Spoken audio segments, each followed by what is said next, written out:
저는 40대 후반의 남자고 수도권에 살고 아내와 아들, 딸 하나씩 있어요. 제가 근무하는 회사는 격주로 토요일 휴무제를 실시해요. 그래서 쉬는 토요일에 낚시를 하는 게 제 유일한 낙이죠. 금요일 출근할 때는 차 안에 낚시에 필요한 옷과 장비를 준비하여 출근을 하고는 밤새워 바다로 갑니다.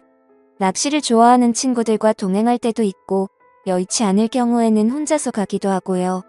처음에 몇 번은 아내도 따라갔지만 벌레 공격을 받더니 혼자 다니라고 하더라고요.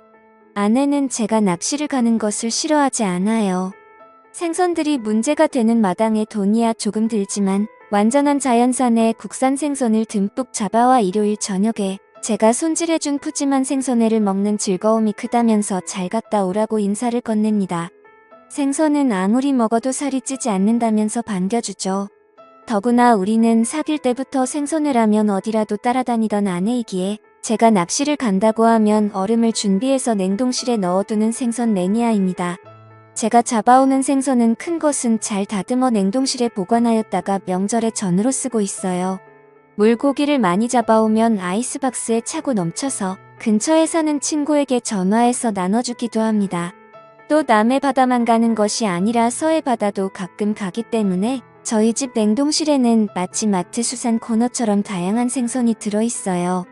그런데 낚시를 당일치기로 가지 않는 이유는 술을 마실 수가 없기 때문이죠. 작년 여름에 낚시를 가려고 계획을 했는데 태풍 예보가 있어서 무인도 말고 유인도로 갈아야 하는 수가 없이 낚시 가게 사장의 말대로 유인도에 들어가게 되었어요. 유인도라 하지만 겨우 3집이 있었을 뿐이고 아주 작은 섬이었습니다.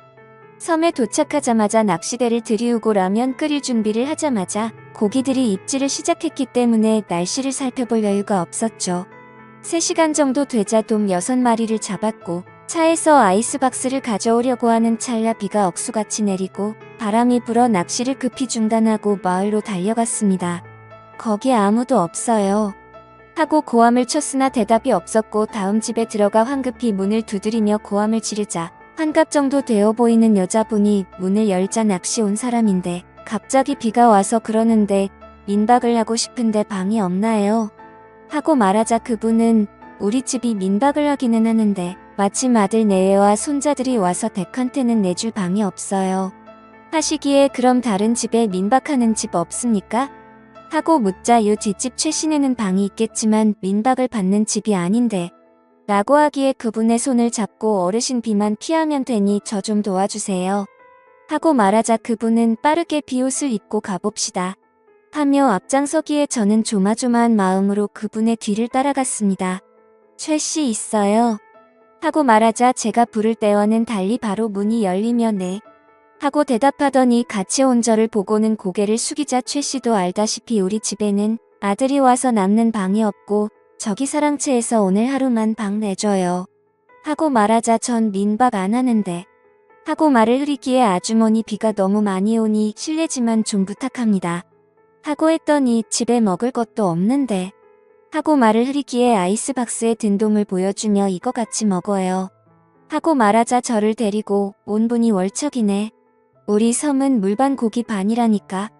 하고 말하길래 2마리 가져가셔서 아드님과 같이 드세요 하며 2마리를 손에 들려주자 최씨 이런 날씨에 이 양반 방 한 칸 내줘야 인정머리 있는 거야. 하고는 빗속으로 달려갔습니다. 그 여자는 외부인을 내 집에 들여본 적이 없는데 하며 발을 동동 구르더니 하는 수가 없네요. 누추하지만 저 방에 들어가세요. 식사 차려드릴게요. 하기에 고맙습니다. 생선은 제가 손질할게요. 하고는 가방과 장비를 그녀가 말하는 방 앞에 내려놓고 아이스박스에서 돔 1마리를 꺼내어 들고는 도마와 칼 좀 주세요. 하고 말하자 그녀가 부엌으로 가더니 가져와 주기에 다듬어 포를 뜨고 뼈와 머리를 손질해서 이것으로 매운탕 끓여주세요. 하고 말하자 수줍은 듯이 받아들고 생선을 깔끔하게도 잘 다듬으시네요. 하고는 부엌으로 들어가더군요. 생선을 다 다듬고 비누로 비린내를 제거하고 세수를 하고 방에 들어가 담배를 한 개비 입에 물고 잠깐 쉬고 있는데 집주인 여자가 정갈스럽게 차려진 밥상을 들고 와서 같이 드시죠. 하자 그녀는 얼굴을 붉히며 전 제 방에서 먹을게요. 하기에 웃으며 밥 한 공기 떠서 수저 가지고 오면 되는데 뭐 하려고 번거롭게 상을 따로 차리려고 해요. 하자 자꾸 사양을 해서 그러지 말고 들어오세요. 하고는 그녀의 손을 잡아당기고는 제가 부엌에 가서 밥과 수저랑 술잔 가져올게요. 하고 말하자 그녀는 제 손을 뿌리치고는 그럼 제가 가져올게요. 같이 먹어요. 하고는 부엌으로 가더니 쟁반에 밥과 수저 술잔 하나를 가지고 왔습니다. 우리 둘은 아무 말도 없이 회를 먼저 먹고 밥과 매운탕을 먹었습니다.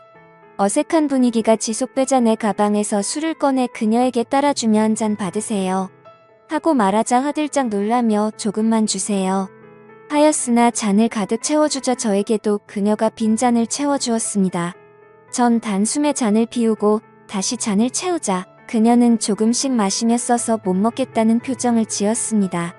처음 와보는 낯선 섬에서 낯선 안악과 같이 마주 앉아 폭우가 쏟아지는 밖을 보며 술을 마시니 색다른 분위기에 술이 술술 잘 넘어가더군요. 그녀도 처음에는 홀짝홀짝 마시더니 잔이 거듭되자 제법 잘 받아 마셨습니다. 밤 9시까지 돌린다는 발전기의 희미한 불빛 속으로 그녀의 얼굴을 바라보는데 뺨이 붉게 물든 그녀의 모습이 무척 예쁘게 보였어요. 그녀와 저는 술이 점점 취해갔고 누가 먼저라고 할 것도 없이 사고를 치고야 말았습니다.